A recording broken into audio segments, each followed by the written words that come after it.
The cross. Just look at the cross. What comes to mind when you see the cross?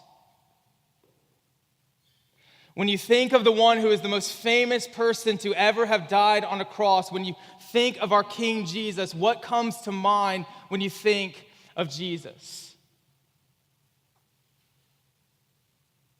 What hits your heart? What truths stir up in you within your soul? The cross has become something to us oftentimes that is so familiar that we lose the reality of what it really is. And certainly the cross is the most widely known symbol in all of history. More people wear the cross around their necks. More people have it tattooed on their bodies. There's more paintings that have been painted of the cross than any other symbol. Most of us probably have a picture of the cross in our home. Because Jesus is the most important person in all of history, and he died on one. And because of its implications, it was destined to be the most important symbol in human history. It's been the symbol of the church since about 100 years after Jesus' death, with church father Tertullian really ushering it in as the emblem of Christianity. The early church struggled with that. They were trying to figure out what will our emblem be? What will represent who we are? What symbol will we use? Because certainly there are many symbols that go along with Christianity, and they struggled with it because of what the cross means and because of its implications. And so they thought of things like the dove to represent the Holy Spirit when it came upon Christ at his baptism. They thought about things like the rainbow as a symbol that a flood would never come and crash over the entire world again. They thought of things like fish and bread and coming up with some sort of emblem like that, because if you remember, Jesus did a pretty cool miracle with a little boy's snack pack. And so fish and bread seemed like it might be something good for them, but they landed on the cross. And they landed on it because it was the focal point of everything that the church did. They were singing about the cross and the resurrection. They were teaching about the cross and the resurrection. They were praying about, they were leaning into, they were just sharing the truth of, and everything that they were doing in their community that was leading to other people seeing the love of Christ was because of the cross, and all of their teaching was about the cross. And so that became the emblem of the church. And as I said, it was a struggle because the cross to this point in history, when Jesus dies on it, and it would be for a few hundred years after Jesus' death until around the year 300 AD when Constantine came into power and stopped crucifixion as a capital punishment in Rome. But it was a symbol, a true symbol, as the hymn says, of suffering and shame. It was the worst kind of execution. And interestingly enough, in the church today and throughout Scripture, we call it good news. And we celebrate it like it was a good event, and we celebrate it every Good Friday. And if you're here at Redemption Hill Church, we celebrate it every single day of the week. And this morning, we're going to see that both are true. It's both the worst moment and the best moment in all of history. See, the cross is truly the hinge point of all of history, and what we do with the truth of the cross is the most important thing that any of us will ever do. Its understanding is the most important understanding and knowledge and wisdom that we can ever possess. And so this morning, my prayer is that it would stir our souls, that we would forget all of the distractions for a minute and everything that we're bringing into this room and everything that could cause us to say, oh, it's another Easter. It's another Palm Sunday. It's another Good Friday. It's another Resurrection Day. So what? I hear the same sermon every single year. Who cares? And my prayer is that the distractions would fade and that God would stir our souls and allow us to hear it again like it's the first time. That its reality would just shower over us. And that when we look at the cross and when we think of the King Jesus that died on it, we would understand its shame and we would understand its beauty and be changed by its reality. Let's look at Mark chapter 15 together. Mark says this, "And the soldiers led him away inside the palace," verse 16, "the governor's headquarters, and they called together a whole battalion. And they clothed him in purple cloak, twisting together a crown of thorns, and they put it on him. And they began to salute him, 'Hail, King of the Jews!' And they were striking his head with a reed and spitting on him and kneeling down in homage to him. And when they had mocked him, they stripped him of his purple cloak and put his own clothes on him, and they led him out to crucify him. And they compelled a passerby, Simon of Cyrene, who was coming in from the country, the father of Alexander and Rufus, to carry his cross. And they brought him to the place called Golgotha, the place of the skull. And they offered him wine mixed with myrrh, but he did not take it. And they crucified him and divided his garments among them, casting lots for them to decide which they should take. And it was the third hour when they crucified him. And the inscription of the charge against him read, 'King of the Jews.' And with him they crucified two robbers, one on the right and one on the left. And those who passed by derided him, wagging their heads at him and saying, 'Aha! You who would destroy the temple and rebuild it in 3 days, save yourself and come down from this cross.' So also the chief priests and the scribes mocked him to one another, saying, 'He saved others and he cannot save himself. Let the Christ, the King of Israel, come down now from the cross, and we may see and believe.' Those who were crucified with him also reviled him." Verse 33. "And when the 6th hour had come, there was darkness over the whole land until the 9th hour. And at the 9th hour, Jesus cried with a loud voice, 'Eli, Eli, lama sabachthani,' which means, 'My God, why have you forsaken me?' And some of the bystanders hearing it said, 'Behold, he is calling for Elijah.' And someone ran and filled a sponge with sour wine and put it on a reed and gave it to him to drink, saying, 'Wait, let us see whether Elijah will come and take him down.' And Jesus uttered a loud cry and breathed his last. And the curtain of the temple was torn in two from top to bottom. And when the centurion's soldiers stood and faced him, saw this and what had happened, and when he breathed his last, he said, 'Truly, this man was the Son of God.'" Mark's text gives us the most brief story of the crucifixion. And so we're going to bring in the other stories of the crucifixion this morning together. But just before the text that we read, Jesus had been arrested. He had been put on a Jewish trial before the Sanhedrin. And this was not a trial that was done in the correct way that they should have been doing a trial. But at this trial, he was beaten. He was mocked. He was spit on. His beard was pulled out of his face. He was ridiculed, and all of this was done to shame him, because the reason that he was being put on trial was because he was saying and declaring, and the leaders of the Sanhedrin believed that he was declaring that he was God. And they wanted to shame him to the maximum amount that they could possibly put shame on a man. They can't sentence him to what they want to sentence him for, because blasphemy was the charge, and in the Jewish court, you could only sentence a man to being stoned to death if they committed blasphemy. And so what they would do is take them out to the edge of Jerusalem. There's still the cliff there today. You can go and see it, where they would push a man or a woman off of the cliff, and then they would proceed to throw heavy stones or roll boulders off on top of the person until they would pass. This is what they were able to do to Jesus, but they wanted worse.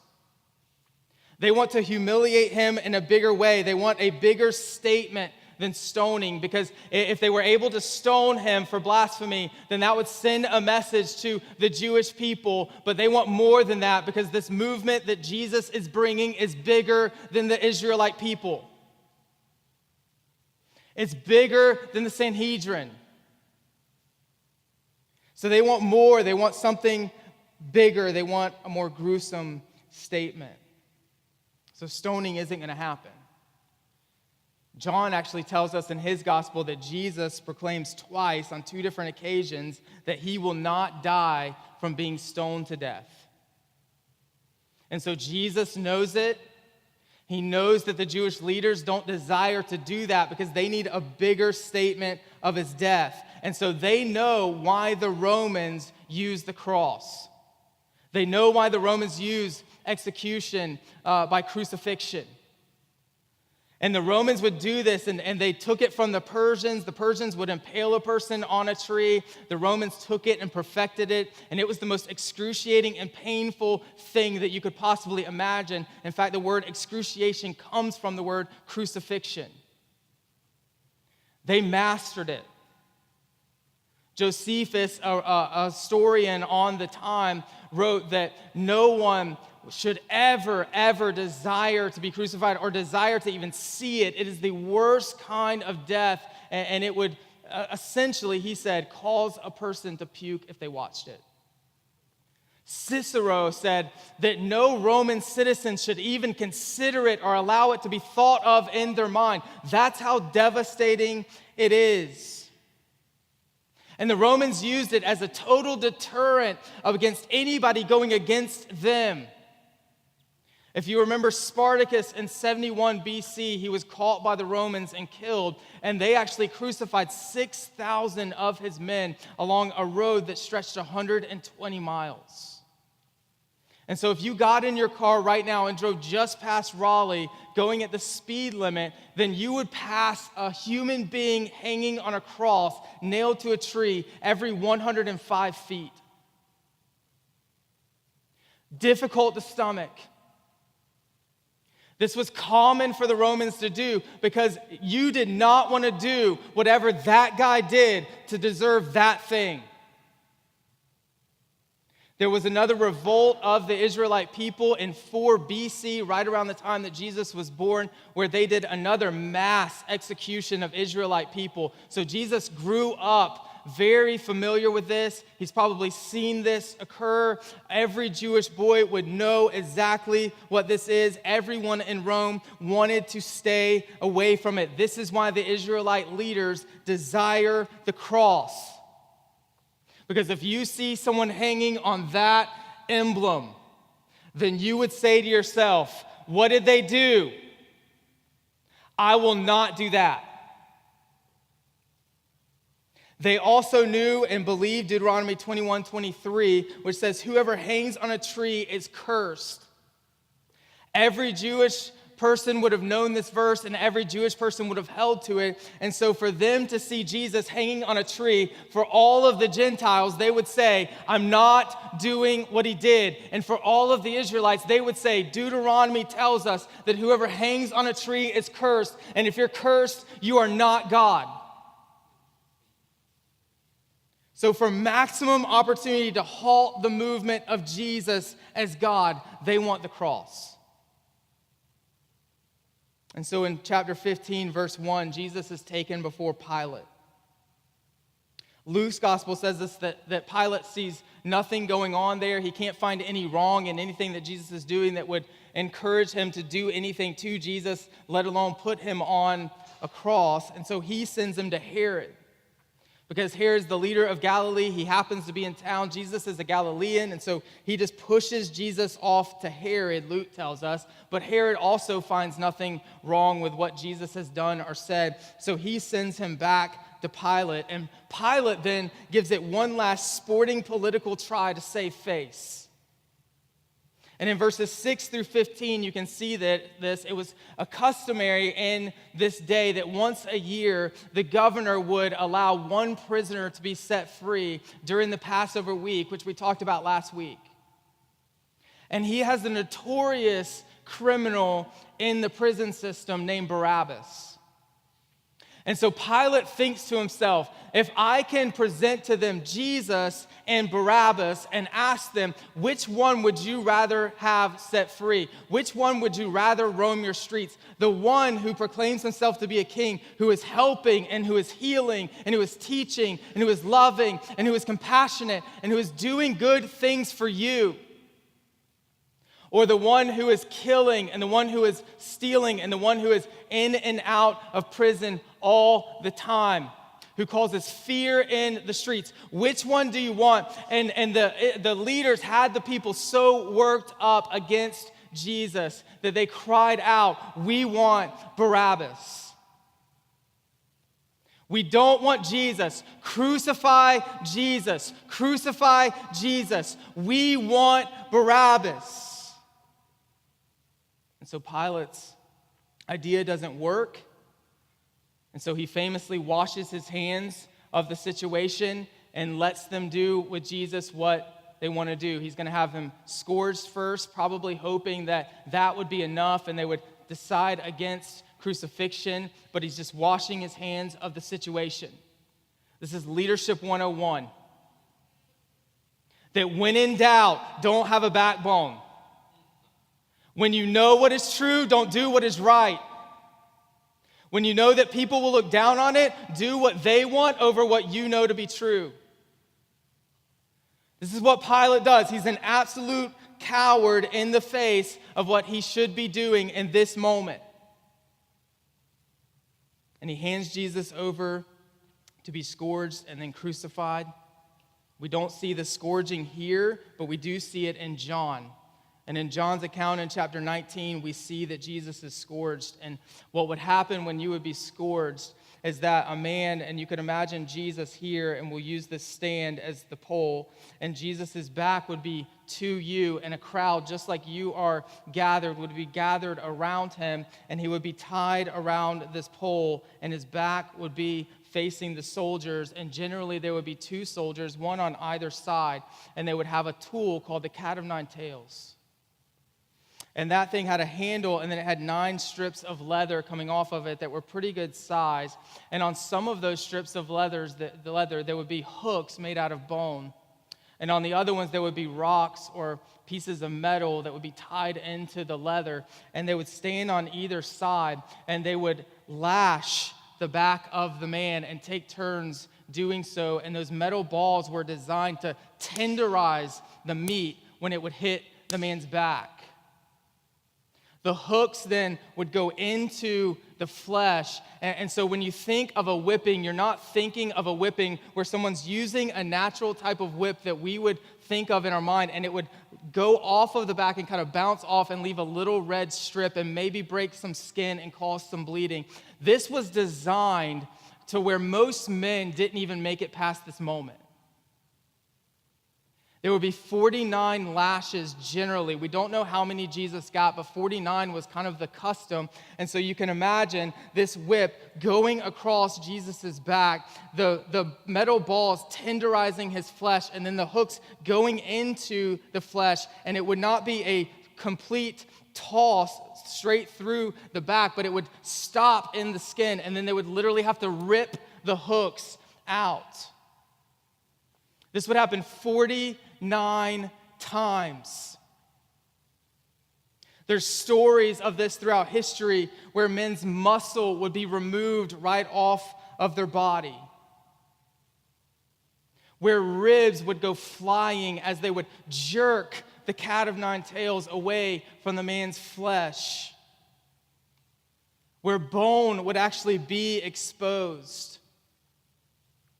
There are recordings saying that men often looked more like a pile of meat than a man after this occurred.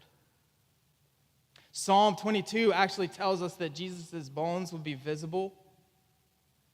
And in fact, all told, there are 300 Old Testament prophecies that Jesus fulfills in his life. Every single aspect of his death is foretold hundreds of years in the Old Testament before it ever occurs. The likelihood of that is 1 in 84 with 100 zeros after it. And we won't go through all of those prophecies that he fulfills in this moment, this morning, because I would literally just be saying, and this fulfills, and this fulfills, and this fulfills, and this fulfills, things that were said 700 years before it's happening in this moment. And as I said, in many cases, men didn't make it past this point alive. And I say all of that this morning, and I say what I'm about to say about crucifixion, not to be dramatic or to overshare or to gross anyone out, but I want us to understand the pain. I want us more to understand the shame, and I want us to see the cross the way that Jesus saw the cross. I want its implications to burn into our hearts and minds and souls. I want us to understand it. I want us not to look at it just the same way we always do, and so flippantly put it around our necks and hang it in our homes. I want us to never see Jesus for less than he is and for less than he's done. And so let's recap where we are at this point. Jesus' beard has been pulled out. This fulfills the prophecy in Isaiah chapter 50.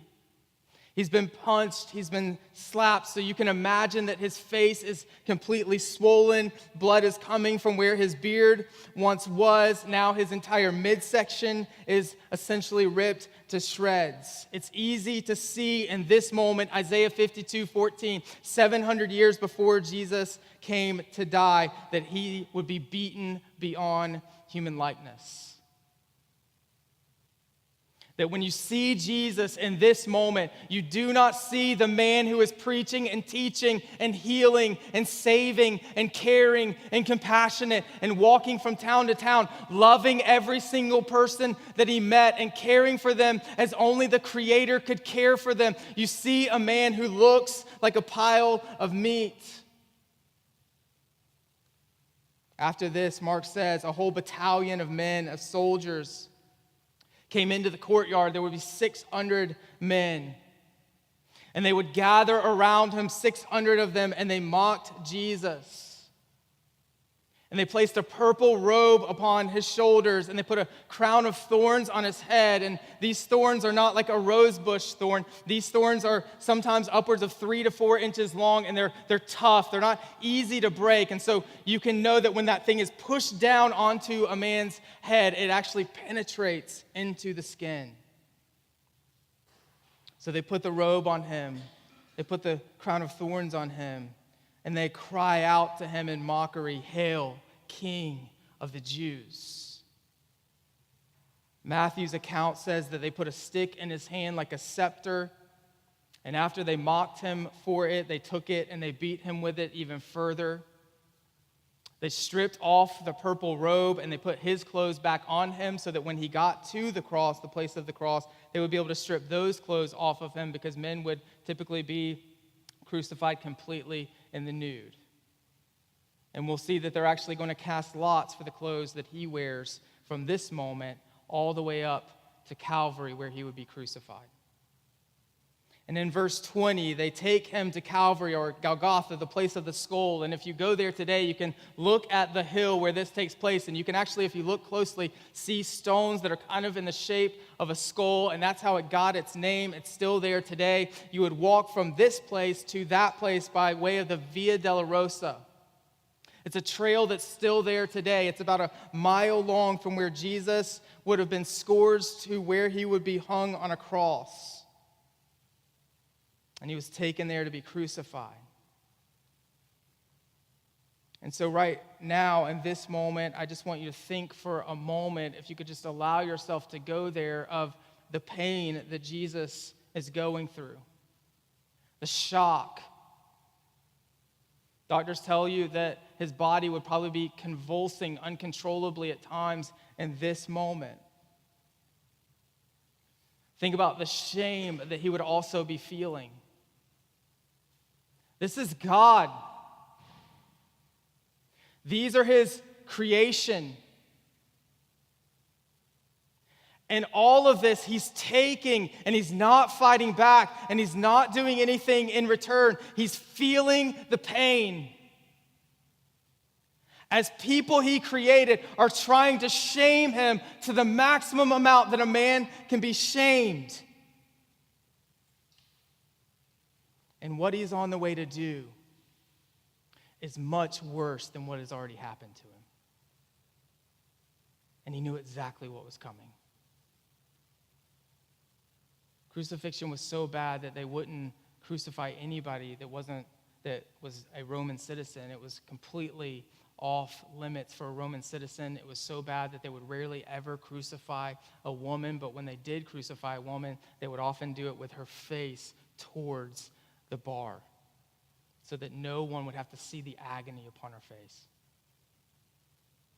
This was something that was the worst possible way that you could imagine to die. Jesus is very aware of it. Jesus has seen it, and Jesus knows that that is what he's on the way to doing. It was also seen as a sport, so people were cheering it on. As Jesus would walk down the pathway to the cross, people would be on either side, probably 10, 15, 20 people deep. A lot of people would crowd in to see the people walking the Via Dolorosa to the hill called Calvary, where they would be crucified. So there's lots of cheering.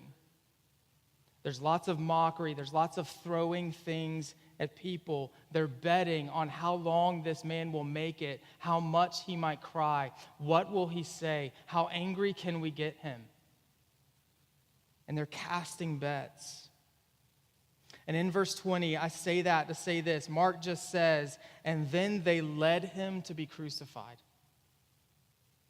And I think this displays something really unique about Jesus and really beautiful about Jesus. Because if you read the history around this time of crucifixion, oftentimes men at this moment would go absolutely insane at the fear and anticipation of what they were walking towards. And they would literally, there's stories of men acting like wild animals, just thrashing about and pulling against the soldiers, just trying to not have to go down the path that they are certain to have to go down. And so soldiers would often have to tie them up like a dog and pull them or push them and drive them like cattle to the place of the cross. And here Mark just says that Jesus was led. And it fulfills the prophecy in Isaiah 53, chapter 7, that Jesus, like a lamb, would be led to the slaughter. That he would not fight against it, that he would not open his mouth. And here's what I want us to see, that as Jesus takes this trail for you, there's no panic. There's no struggle. They tell him where to go, and he goes. They tell him where to kneel, and he kneels. Where to lay down, and he lays down. Where his hands need to go to be nailed in, and he puts his hands there. Where his feet need to go to be nailed in, and he puts his feet there. Because there's a purpose in his death, and this is not the end. And I can understand that if that was my trail, I would be fighting and I would be fearful, and the anticipation of what is about to happen that I've seen my entire life would drive me insane. But Jesus knows there's something greater. And the thing that he's doing it for is you. His people were on his mind. And as he went, he would have had to carry the crossbar. It would go in two different pieces. The stipe, or the post, the up and down piece, would be at the hill. It would be left there for reuse. But the crossbar would actually have to be carried by the man who was being crucified. And they would wrap his arms with ropes around it and tie his arms to it so that it would be lying across his shoulder blades. And he would have to carry this 100-pound crossbar 1 mile to his place of execution. Jesus, already being beaten, had a very difficult time carrying it, and so he falls under the weight. Studies have shown that if you were to fall under this type of weight and this type of situation, straight down onto your face and chest, that it would be likened to being in a high-speed automobile accident with no airbag and your chest just smashing against the steering wheel. It would be likely to cause bruising of the heart or maybe even internal bleeding. And you can imagine Jesus going through all of this and being unable to then just stand back up and pick up this crossbar and carry it the rest of the way. There was a man there named Simon of Cyrene, and he was actually forced to carry the cross for Jesus the rest of the way. And it's very interesting that Mark also includes and mentions in verse 21 Simon's sons, Alexander and Rufus. It might seem random to us in the grand scheme of this story, but Mark was actually writing to Roman citizens, and the readers of it about 35 years after the fact that Jesus died might not be familiar with who Simon is. He wasn't from this area. No one probably knew him. He was just a random person that was standing in the right or the wrong place at the right or the wrong time, depending on how you see it. And he was there, and they just asked him to do it. But I love that Mark mentions his sons because he's writing to a Roman audience. And if you looked over at Paul's letter to the Roman church in chapter 16, verse 13, then Paul actually mentions Simon's son Rufus as a leader in the church. And so I want to draw this picture for you in this moment as we're walking down this pathway to Calvary. That it seems in this moment when Jesus falls, Jesus changes everything for a man that had no idea who he was. Simon had not seen Jesus doing miracles. Simon had not seen Jesus preaching and teaching and loving and caring and being compassionate. Simon is stumbling upon Jesus with his two little boys as Jesus is on his way to be crucified, unrecognizable as a man. And something happens. A shift occurs, and it began a legacy that would go down to others knowing who this Jesus is that he's about to help because of what Jesus does for this man Simon in this moment. And whether Jesus said anything to him or not, I don't know. But apparently the actions that he saw Jesus take and the purpose that he carried himself with echoed to Simon, I am who I say I am. I'm going to accomplish what I said I would accomplish.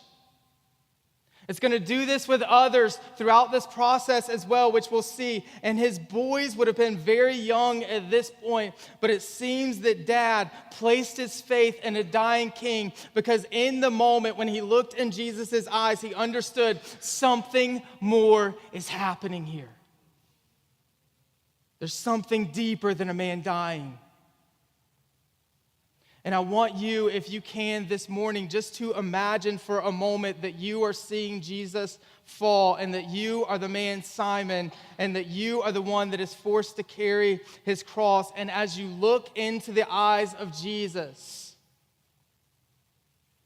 what I believe you would see him telling you so clearly is, I am being broken for you to be whole. I am bloody so that you can be forgiven. I'm unrecognizable so that you can be known by God. I'm in excruciating pain for you. I'm on my way to the cross for you. And know, hear me, know this, that what he looks like in this moment is what my sin and your sin looks like in the eyes of a holy God. It's almost unrecognizable to what he created you to be. And Galatians 3:13 says that he became the curse for you. That he took on your sin, that he took on your debt, that he took on your penalty, that we might be seen as righteous in the eyes of God. And so as he looks back at you in that moment, his eyes would speak, "This is for you." And in his eyes, you would see love. And in his eyes, you would see forgiveness. That's what Simon saw. That's what I want us to see this morning when we think of Jesus and when we see the cross. Simon saw it and he believed. So then Jesus finally makes it to the place where he will die as a man. It's 9 a.m. in the morning, and someone offers him a drink. It would have been sort of a sedative, as wine mixed with myrrh to kill the pain just a little bit, but he refuses. He's going to take on your full debt. He's going to feel your full shame. He's going to feel your full pain. And they laid him down on the cross. And they would have put nails in his hands and nails in his feet to nail him to that cross.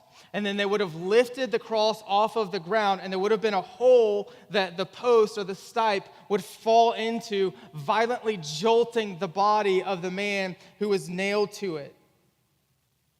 And you would hang there for hours, sometimes days. There are recordings of people dying as early as 4 hours in. There are recordings of people dying as many as 9 days after. You wouldn't die of blood loss, although you would be bleeding and you would lose control of all of your bodily functions. And so you can just imagine all that is at the bottom of the cross. It was a mess and a gross situation to be in and to see. And it was smelly and it was grotesque. But you wouldn't die from the blood loss. What you would die from is asphyxiation, because what you would do is hang down and you would actually have to pull yourself up to be able to take a breath. And then you would go slouch back down and pull yourself back up to take a breath. Many men would try to just hang there and not pull themselves up to take a breath. And what the Romans would do is put a little seat on the cross where the man would have to sit, and he would be unable to slide off of it, and he would be unable to fall down, and it would extend to the maximum amount of time, the time that he would hang on the cross before his death. Imagine doing this for the 6 hours that Jesus would hang there. Losing blood. If you were scourged, then your flesh would be open. You would have wounds. It would oftentimes attract animals. Because contrary to what we typically see, the cross was not usually very tall. A lot of times we'll see pictures where the cross is very tall and you have to kind of look up and people are standing and Jesus' feet are like right here. But in reality, the cross was oftentimes just the height of a man. And if his feet weren't actually nailed in, then he could just stand there. And what it would allow is the crowd to come by and face-to-face scream into the face of a man and ridicule and mock a man without him being able to retaliate at all with other than words. This is what was happening to our King. And as I said, it's like a sporting event. And so they're making bets on when these men would die, and Jesus is no exception. And so in verse 24, they're making bets on his life, and they're casting lots for his clothes. But Jesus is handling it a little bit differently. Most of the time, the men who are hanging on the cross would be yelling and mocking back as much as they possibly could. And the little breath that they would be able to pull up, they would yell back profanities and different things at those who were mocking them and try to get back at them as much as they possibly could. But Jesus isn't doing that. And here you have God naked on a cross with a sign above his head. It says in verse 26 in 3 different languages, Aramaic, Greek, and Latin, so that no one is confused at why he's being crucified. And the sign above his head says, King of the Jews. And think of the ridicule and think of the shame that people were trying to cast upon him. Here is a homeless virgin with no heir who claims to be God. He has 0 kingly attributes. Even the religious leaders in verses 30 and 32 are getting into it, and they're mocking him. Just come down, you saved others. Can you not save yourself?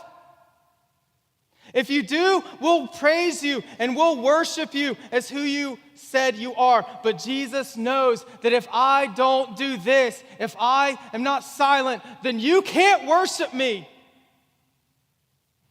You can't know me.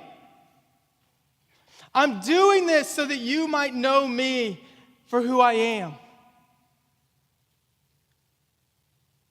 Quickly, back in verse 27, we get a real look at the heart of Christ as he's hanging on the cross. We see that there are two thieves that are hung on either side of him, and they represent all of humanity.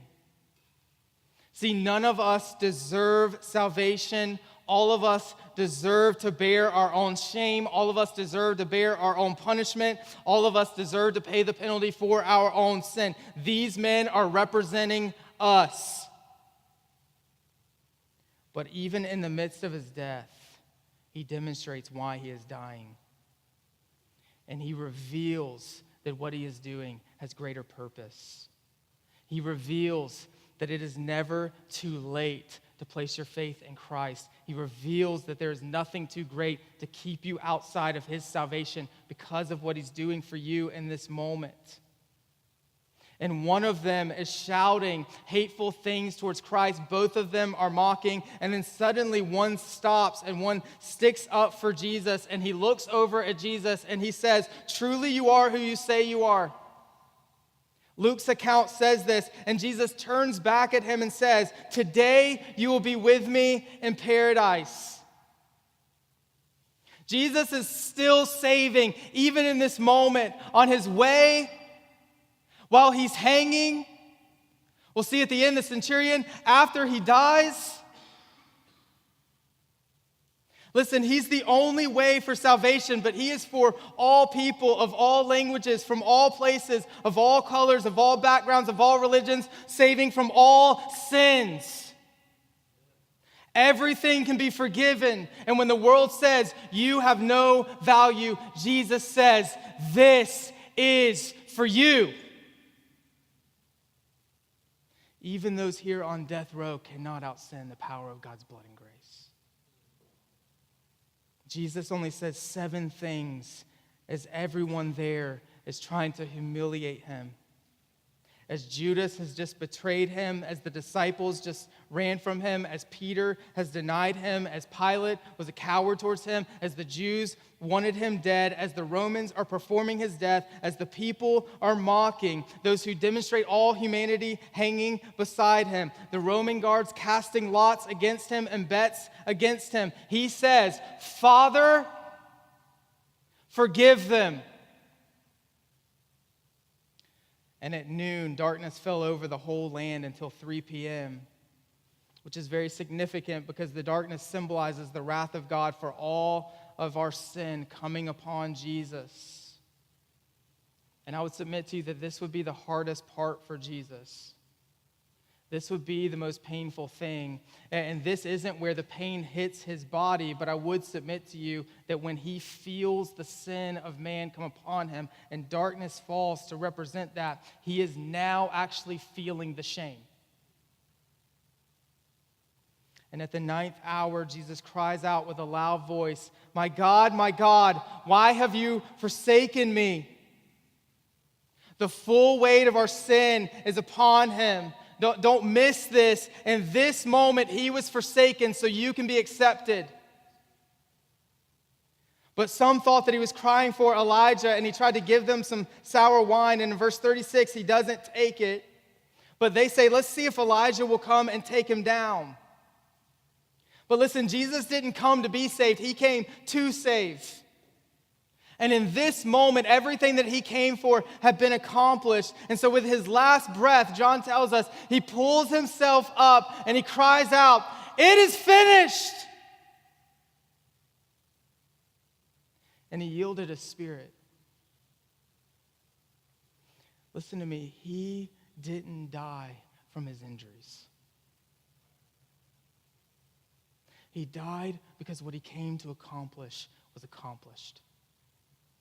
We say that he was murdered, and that is somewhat true, but Jesus didn't die because death was more powerful than his life. You will die. I will die. And we will have no say in the matter. But Jesus wasn't overpowered by death. He gave his life for you. He tells us in John 10:18, no one takes up my life, but I lay it down.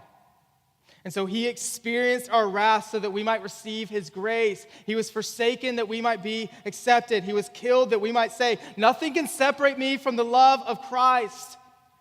He bore our shame so that we could bear his glory. And he did it voluntarily of his will, out of love for you. And in that moment, Mark says that the veil of the temple was torn. No longer did a priest have to go behind the temple once a year to make a sacrifice for the sins of man, to postpone it for another year. The veil was torn, and now everyone can have a relationship with God because Jesus came and took the penalty of our sin upon himself, and he died for it, and we can be forgiven from it. And now we have access to our Creator God, that we might have community with him as we were created to have community, and the joy that we were created to have with him for all of eternity. And at that sight, the Roman soldier standing at his feet confesses, truly, this is God. Listen to me this morning. When we encounter Christ, there are two options. You can mock him, or you can surrender to him.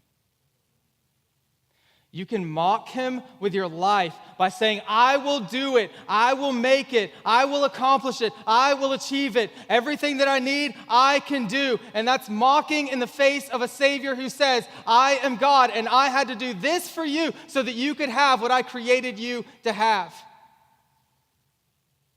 Or you can surrender all that you are to him and receive salvation. So this morning, look at the cross. What do you see? Think of the most famous one who died on the cross, Jesus, King of all kings. What do you think? He did it for you. It's good news because he demonstrated his love, that while we were still sinners, he died for us. He did it for you. This morning, let's never look at the cross the same. Let's never think of Jesus the same. And let's surrender all that we are in the realization that he is who he said he was. He did what he said he would do. And only in him can we have all we were created to have.